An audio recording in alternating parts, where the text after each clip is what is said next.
Hello everyone. आइए आज का टॉपिक स्टार्ट करते हैं। टॉपिक का नाम है मूर्छना। जिसने भी मेरे यूट्यूब चैनल को सब्सक्राइब नहीं किया है तो प्लीज़ चैनल को सब्सक्राइब करें। तो आइए आज का टॉपिक स्टार्ट करते हैं। मूर्छना।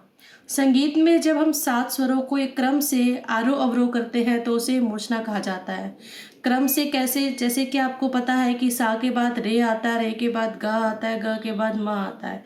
तो ये मूर्छनाएं ऐसे ही क्रम से बनेंगी। ऐसा नहीं है कि हमने सा के बाद गा स्वर ले लिया, क्रम से ही रहेगा। सा के बाद रे, रे के बाद गा। तो आइए पढ़ते हैं। मूर्छना जो शब्द है मूर्छ धातु से बना है, जिसका अर्थ है चमकना।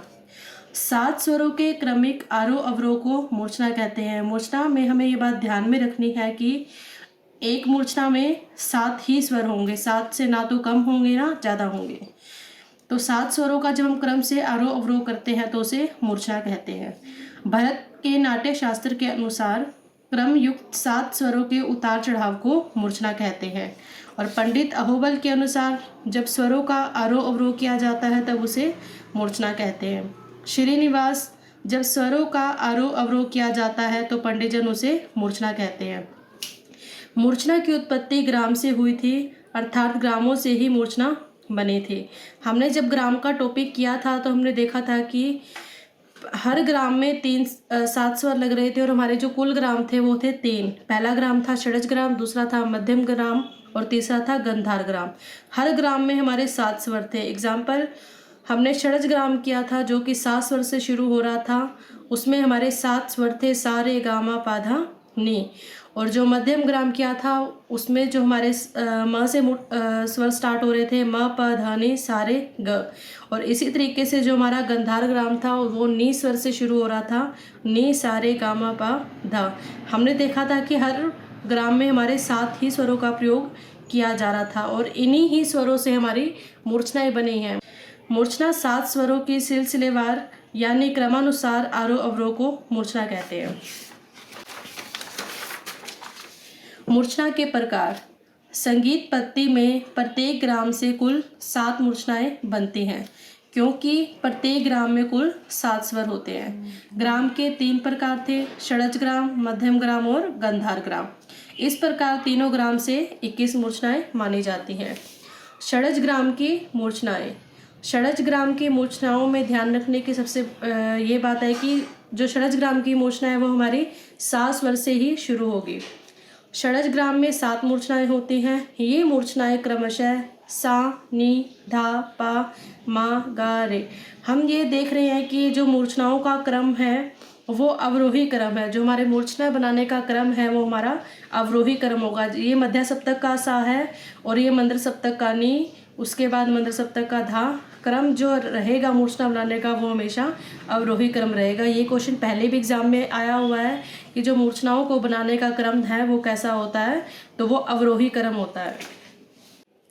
आइए मूर्छनाओं के नाम देखते हैं। पहली है उत्तरमंद्रा, दूसरी है रजनी, तीसरा उत्तरायता, चौथी शुद्ध षडजा, पांचवी मत्सरी कृता, छठी अश्वक्रांता, सातवीं अभिरुक्ता।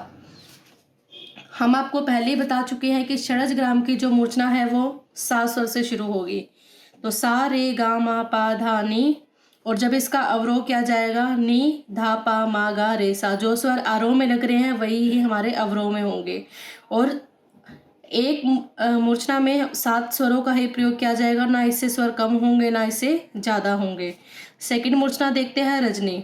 ये हम देख रहे हैं कि मंद्र सप्तक के नी से शुरू हो रही है और जब आरोह करेंगे तो ये स्वर आगे की ओर जाएंगे, सा रे गा मा पा धा, और अवरोह करेंगे धा, पा, मा, गा, रे, सा, नी। जब भी हमारी नेक्स्ट मूर्छना बनेगी तो वो हमेशा अवरोही क्रम में बनेगी, उतरते क्रम में बनेगी।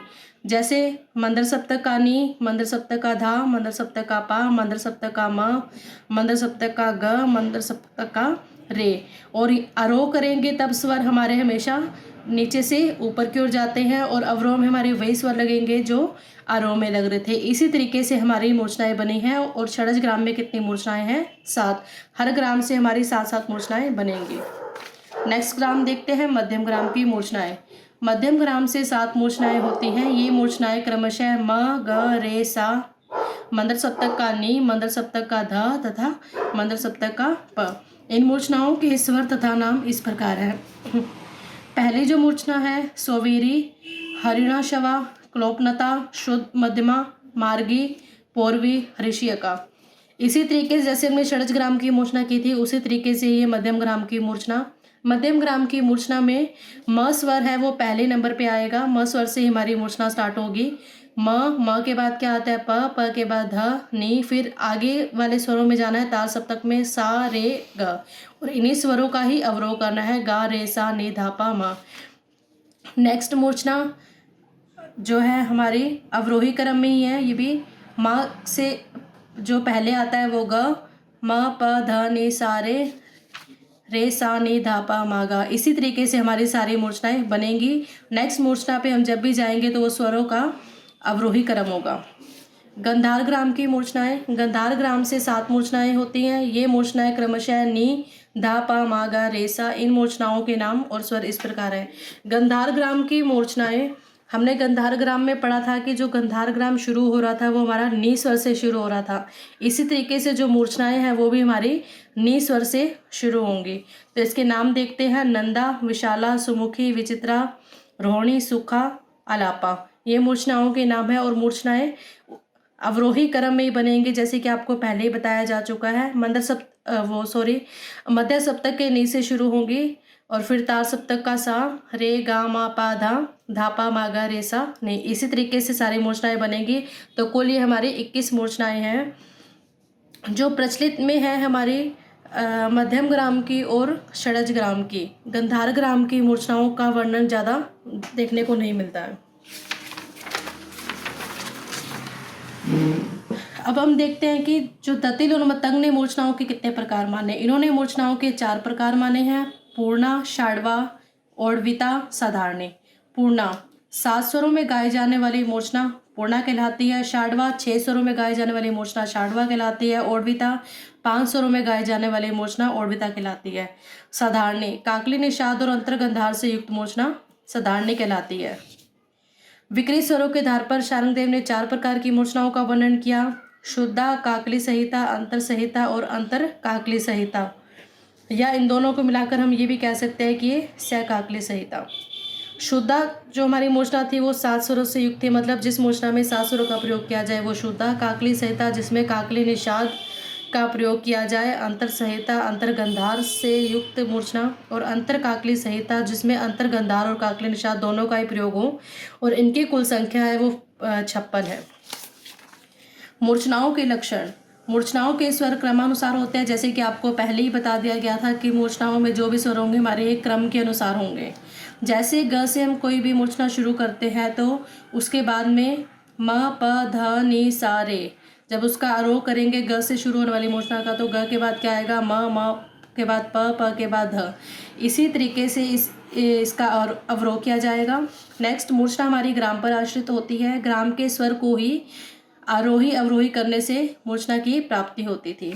मूर्छना का संपूर्ण होना आवश्यक है। संपूर्ण का मतलब यहाँ पर है कि एक मूर्छना में 7 स्वरों का होना जरूरी है क्योंकि मूर्छना को राग का जनक माना गया है। यदि मूर्छना संपूर्ण होगी तो तभी उसमें से संपूर्ण जाति के राग मिल सकेंगे। संपूर्ण जाति मतलब जिसमें 7 स्वरों का प्रयोग होता हो। और शास्त्रकारों का कहना है कि मूर्छना में यदि हम स्वरों की संख्या कम कर दें, 5 कर दें या 6 कर दें तो वो हमारी तान बन जाएगी। मूर्छना जिस स्वर से शुरू होती है उसी स्वर पर आकर समाप्त होती है। जैसे रे से शुरू होने वाली मूर्छना तार सप्तक के 7 तक जाकर फिर अवरोहित होकर रे पर आकर ही समाप्त होगी। यहाँ पर कहने का मतलब यही है मूर्छना हम जिस स्वर से शुरू करेंगे उसी स्वर पर आकर वो मूर्छना हमारी समाप्त होगी। आधुनिक काल में मूर्छना का महत्व नहीं है क्योंकि अब स्वरित की भावना प्रबलता है और षड्ज यानी सा को ही प्रत्येक राग का गृह स्वर माना गया है। सा को ही हर राग का आधार स्वर माना गया है। वास्तव में आजकल मूर्छना का प्रचार नहीं है। यदि है तो अवरोह रूप में संगीतज्ञ इनका प्रयोग करते हैं। मूर्छना का जो प्रयोग है आजकल नहीं किया जाता है। आरोह अवरोह जैसे कि हम अलंकार में भी पढ़ते हैं कि सारे गाम पा धा नि सा नि धा पा मा गा रे सा, या हमने राग में भी देखते हैं। आरोह अवरोह के रूप में तो जरूर होता है लेकिन मूर्छना शब्द का कहीं भी या मूर्छना का कोई भी प्रयोग आधुनिक संगीत में नहीं किया